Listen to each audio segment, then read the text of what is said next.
सृष्टि के आरंभ से पहले कुछ भी नहीं था। न आकाश, न पृथ्वी, न समय। केवल एक अनंत जलराशि थी जिसे नारायण का क्षीर सागर कहा गया। इस अथाह शून्य में एक ही चेतना विद्यमान थी, आदि नारायण। नारायण योग निद्रा में थे। उनकी श्वासें अनंत तरंगों की तरह उठती गिरती थीं और उन्हीं तरंगों से समय का जन्म हुआ। जब समय परिपक्व हुआ तब नारायण की नाभि से एक तेजस्वी कमल प्रकट हुआ। उस कमल पर प्रकट हुए ब्रह्मा, सृष्टि के रचयिता। शुरू में ब्रह्मा अज्ञान में थे। उन्हें पता ही नहीं कि वे कौन हैं, उनका जन्म क्यों हुआ और क्या करना है। तभी ब्रह्मांड में एक दिव्य ध्वनि गूंजी, तप तप। ब्रह्मा ने अनेक युगों तक तप किया। ध्यान के अंत में उन्हें ज्ञान मिला कि उनकी शक्ति का स्रोत स्वयं भगवान विष्णु है। ब्रह्मा ने सृष्टि की रचना शुरू की। देव, दैत्य, मनुष्य, वनस्पति, नदियां, समुद्र। लेकिन सृष्टि के संतुलन को बनाए रखने के लिए एक पालनकर्ता चाहिए था। यही पालन का कार्य भगवान विष्णु ने स्वीकार किया। यही कारण है कि वे योगेश्वर, पालनकर्ता और संतुलन के स्वामी कहलाते हैं। मत्स्य अवतार, वेदों को अंधकार से वापस लाना। सृष्टि के प्रारंभिक काल में जब ज्ञान का प्रकाश वेदों में छिपा था, दैत्य हयग्रीव ने छल से उन वेदों को चुरा लिया और महासागर की गहराइयों में छिपा दिया। ज्ञान के बिना सृष्टि अंधकार में डूबने लगी। तब नारायण ने मत्स्य अवतार धारण किया। एक दिव्य प्रकाशमान मछली के रूप में वे सागर से उभरे। उन्होंने राजा मनु की नौका को भयंकर प्रलय से बचाया और वेदों को दैत्य के चंगुल से छुड़ाकर संसार में फिर से प्रकाश, नियम और धर्म की स्थापना की। कूर्म अवतार, ब्रह्मांड के संतुलन को सहारा देना। जब देवताओं और दानवों ने अमृत पाने के लिए क्षीर सागर का मंथन आरंभ किया तो विशाल मंदराचल पर्वत मंथन के भार से डूबने लगा। तभी विष्णु कूर्म यानी कछुए के रूप में प्रकट हुए। उन्होंने पर्वत को अपनी अटल पीठ पर सहारा दिया, मानो ब्रह्मांड के मध्य में एक स्थिर स्तंभ स्थापित हो गया हो। इस मंथन से अमृत, लक्ष्मी, ऐरावत, धनवंतरी और अनगिनत रत्न निकले। यह अवतार सिखाता है कि जब सृष्टि असंतुलित होती है, विष्णु आधार बनकर उसे संभालते हैं। वराह अवतार, पृथ्वी को रसातल से उठाना। हिरण्याक्ष नामक दैत्य इतना शक्तिशाली हो गया था कि उसने पृथ्वी को ही उठाकर पाताल की गहराइयों में छिपा दिया। तब क्षीर सागर से गर्जना हुई और विष्णु वराह एक विराट दैवीय वराह स्वरूप में प्रकट हुए। पाताल लोक में हिरण्याक्ष से उनका युद्ध युगों तक गूंजने वाली एक दिव्य टक्कर थी। अंत में विष्णु ने पृथ्वी को अपने दांतों पर धारण किया और धीरे धीरे उसे ब्रह्मांड के संतुलन में पुनः स्थापित किया। यह अवतार दर्शाता है कि जब अस्तित्व ही संकट में हो, विष्णु स्वयं उतरते हैं। नरसिंह अवतार, भक्त की रक्षा का अद्वितीय वचन।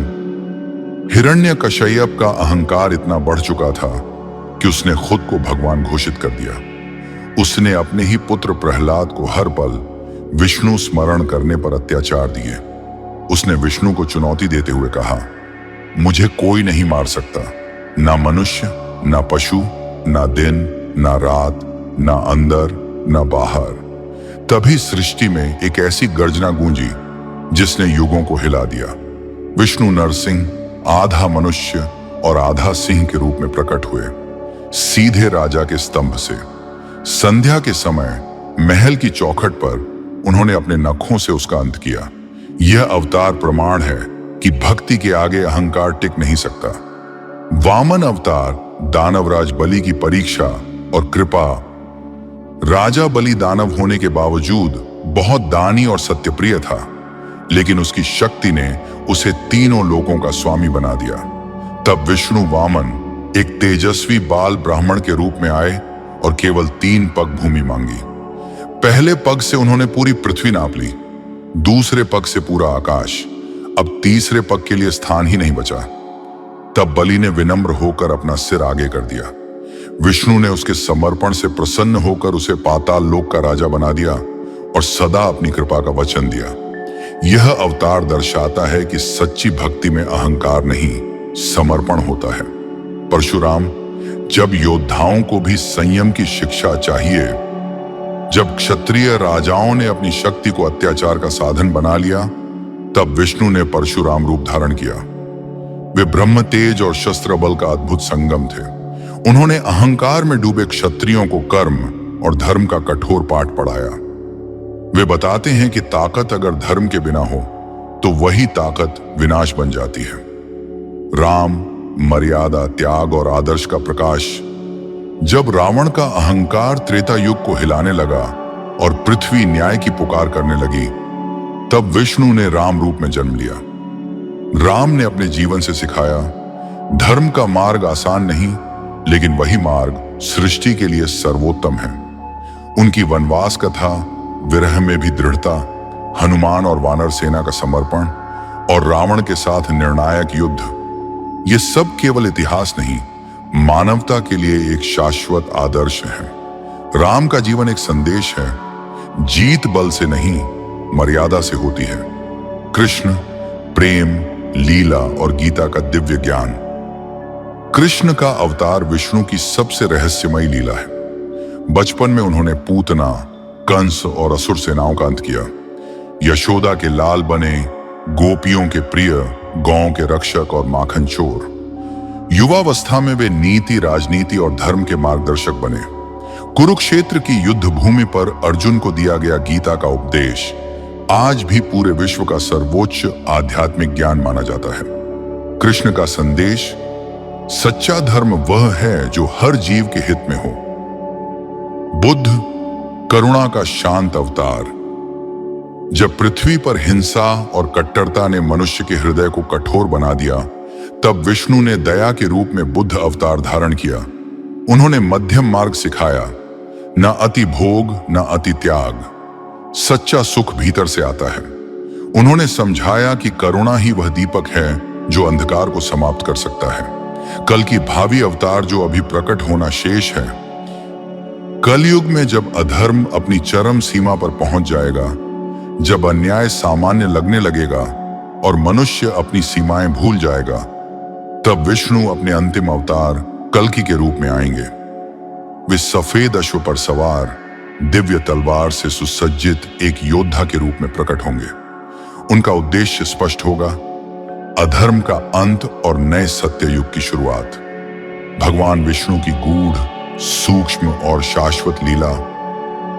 सृष्टि, अवतार और धर्म की स्थापना की कथा तो हमने सुनी, लेकिन भगवान विष्णु की लीला केवल अवतारों तक सीमित नहीं।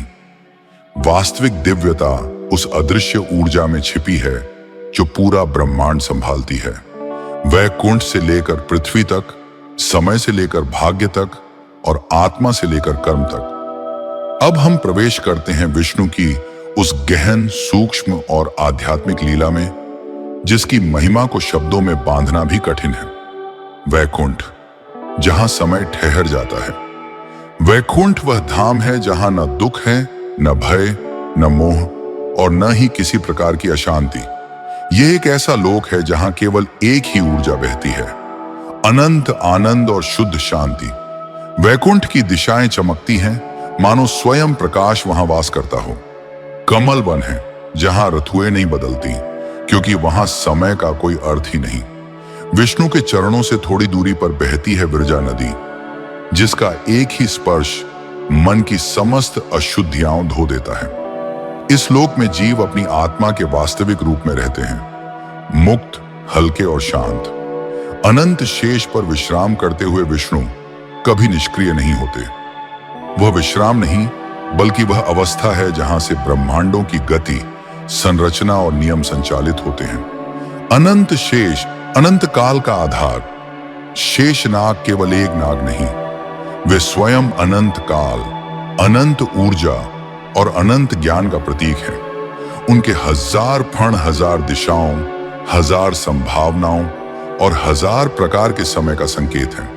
जब विष्णु योग निद्रा में होते हैं तो शेष संपूर्ण ब्रह्मांड की कल्पनाओं को स्थिर रखते हैं। उनके फण वे स्तंभ हैं जो अनगिनत लोकों को संतुलित रखे हुए हैं। महाप्रलय के समय जब सारी सृष्टि नष्ट हो जाती है, तब सिर्फ दो ही शाश्वत सत्ता रहती हैं, नारायण और अनंत शेष।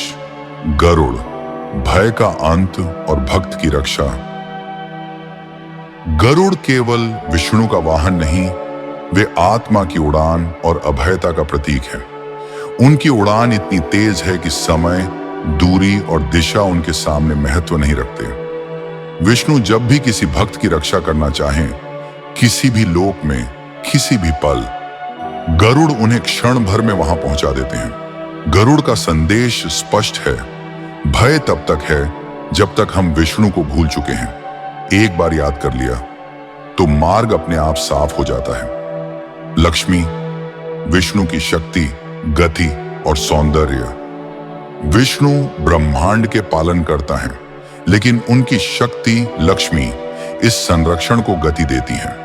लक्ष्मी समृद्धि, सौंदर्य, सौभाग्य, ऊर्जा और संतुलन की देवी है। विष्णु स्थिरता देते हैं और लक्ष्मी उस स्थिरता को आगे बढ़ाती है। कहा जाता है, जहां विष्णु है वहां धर्म है, जहां लक्ष्मी है वहां समृद्धि है, और जहां दोनों एक साथ हों वहां पूर्ण जीवन है। विष्णु और लक्ष्मी एक ही चेतना के स्थिरता और विस्तार रूप हैं। योग निद्रा, विष्णु का सक्रिय ध्यान।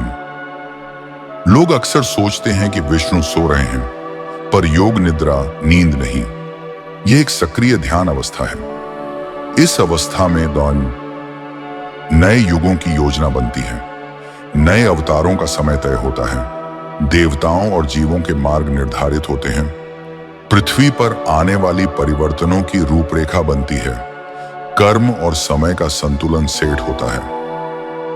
योग निद्रा वह क्षण है जब विष्णु पूरे ब्रह्मांड का नक्शा एक ही दृष्टि में देख रहे होते हैं। विष्णु का अदृश्य प्रशासन। विष्णु ब्रह्मांड संचालित करते हैं, लेकिन यह संचालन 3 स्तरों पर होता है। स्थूल स्तर, अवतार और संरक्षण। जब अधर्म बढ़ता है, विष्णु अवतार लेकर सीधे हस्तक्षेप करते हैं। सूक्ष्म स्तर, मन और विचारों का संतुलन। मनुष्य का हर विचार ब्रह्मांड में एक तरंग की तरह फैलता है। विष्णु इन तरंगों को संतुलित रखते हैं ताकि सृष्टि अपनी राह से न भटके। कारण स्तर, नियति, समय और जीवन का ब्लूप्रिंट। कौन कब जन्म लेगा, किसका कार्य क्या होगा, किस मोड़ पर किसका जीवन बदलेगा, ये सब विष्णु की ही योजना का हिस्सा है।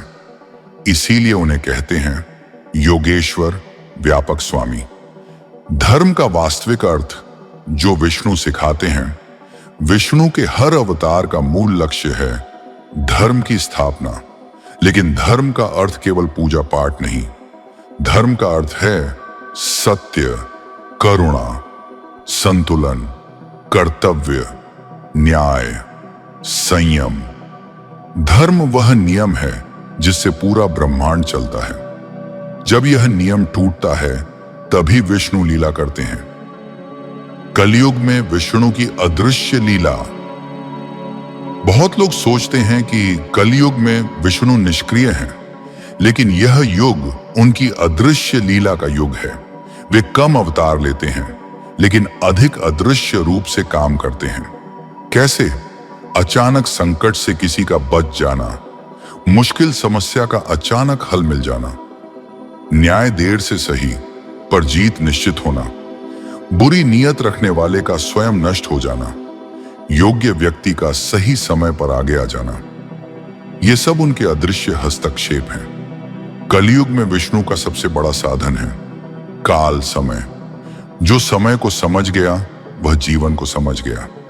कल की जब समय भर जाएगा, कलयुग जब अपने चरम तक पहुंचेगा, जब लोभ फैल जाएगा, हिंसा सामान्य बन जाएगी, सत्य दुर्लभ हो जाएगा, पृथ्वी त्राही त्राही करेगी, तब विष्णु अपना अंतिम अवतार कल की धारण करेंगे। सफेद अश्व पर सवार, हाथ में दिव्य तलवार लिए वे प्रकट होंगे, अधर्म का अंत करने और नए सत्य युग का द्वार खोलने। यह अवतार अभी आना शेष है, लेकिन उसकी आहट ब्रह्मांड पहले से महसूस कर रहा है। विष्णु की शाश्वत उपस्थिति, विष्णु की लीला केवल कथाएं नहीं, यह ब्रह्मांड को चलाने का एक गुप्त दिव्य विज्ञान है। विष्णु हमेशा थे, हमेशा हैं और हमेशा रहेंगे। जब मनुष्य भटकता है, विष्णु दिशा देते हैं। जब संसार असंतुलित होता है, विष्णु संतुलन लौटाते हैं। जब भक्त का हृदय टूटता है, विष्णु उसके कर्म, उसके भाग्य और उसके मार्ग को बदल देते हैं। कथाओं के पार, मूर्तियों के पार, ग्रंथों के पार जो शक्ति सृष्टि को चला रही है, वह स्वयं नारायण है। नारायण का अर्थ है जो सर्वत्र है, और जो सर्वत्र है वह कभी समाप्त नहीं होता। इस दिव्य कथा को सुनने के लिए आपका धन्यवाद। अगर भगवान विष्णु की इस अद्भुत लीला ने आपके मन में शांति, आपके हृदय में श्रद्धा और आपकी आत्मा में प्रकाश जगाया हो, तो इस वीडियो को लाइक जरूर करें। ऐसी ही आध्यात्मिक, ज्ञानवर्धक और प्रेरणादायक कथाएं हर दिन सुनने के लिए चैनल को सब्सक्राइब कर लें। और हाँ, अगर आप चाहते हैं कि भगवान की कृपा और दिव्य ज्ञान ज्यादा से ज्यादा लोगों तक पहुंचे, तो इस वीडियो को शेयर करना न भूलें। आपके हर लाइक, हर कमेंट और हर शेयर हम तक नहीं, सीधे उस दिव्य ऊर्जा तक पहुंचते हैं जो संसार को चला रही है। जुड़े रहिए, अगली कथा में फिर मिलेंगे। जय श्री विष्णु, जय नारायण।